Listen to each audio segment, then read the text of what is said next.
অনেকের এরকম একটা সমস্যা দেখাচ্ছে যে ভিডিও আপলোড করতে পারতেছে না, যে একটা সমস্যার কারণে যে আপনি স্ট্রাইক খাইছেন, স্ট্রাইকের কারণে আপনি ভিডিও আপলোড করতে পারছেন না।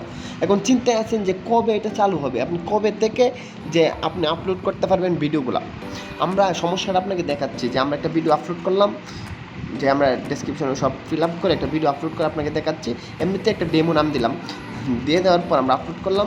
এখন যদি আমরা এই যে সেই মোড়ে ক্লিক করে আমরা ভিডিওটা দেখেন ভিডিওটা এই যে একটা সমস্যা দেখাচ্ছে টু মেনি স্ট্রিক্স, এই যে একটা সমস্যা, এই যে এই কারণে আমাদের ভিডিওটা আপলোড হচ্ছে না, এই যে সমস্যার কারণে আমাদের ভিডিওটা আপলোড হচ্ছে না, এই যে এটা হচ্ছে একটা সমস্যা।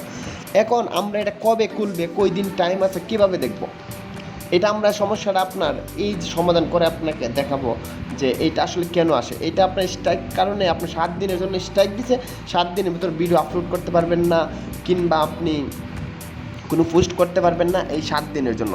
এটা আপনি কিভাবে দেখবেন, এটা দেখার জন্য আপনি ডেস্কটপ মোডে চলে যাবেন। ডেস্কটপ মোডে গিয়ে আপনি গুগল অ্যাডস, আর এই ডেস্কটপ মোডে গিয়ে আপনি ইউটিউবে যাবেন। ইউটিউবে যাওয়ার পর ইউটিউব স্টুডিওতে যাবেন। আমরা একটু স্পিডে দেখাচ্ছি, বা আপনি আপনার জিমেইলের মেইলটা চেক করলে পেয়ে যাবেন।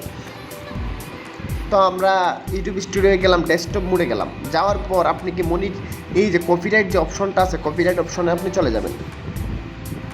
যাওয়ার পর এই যে অ্যাক্টিভ গাইডলাইন, এই যে অ্যাক্টিভ কমিউনিটি গাইডলাইন যে একটা আছে, এখানে আপনি ক্লিক করবেন। ক্লিক করার পর দেখেন আমাদের এই যে আমরা ঝুম দিয়ে দেখাচ্ছি বিষয়টা, এই যে দেখেন আমাদের এখানে এই যে স্ট্রিক 14 এপ্রিল দিছে, এবং এই যে তারিখ সহ আপনাকে দেওয়া আছে, এক্সপায়ার ডেট 13 তারিখ পর্যন্ত। আমাদের 7 দিনের উপরে দেখেন দেওয়া আছে, আমরা 6 দিন বাকি আছে। এক সপ্তাহে টাইম দিছিল, আমাদের 6 দিন বাকি আছে। আমরা 6 দিন পরে আমরা পোস্ট সব কিছু করতে পারবো। এই যে আমাদের 6 দিন টাইম বাকি আছে। এভাবে আপনি আপনার সময়টা দেখে নিতে পারবেন, কিংবা ইমেইলে। তো ধন্যবাদ সবাইকে, ভালো থাকবেন সবাই।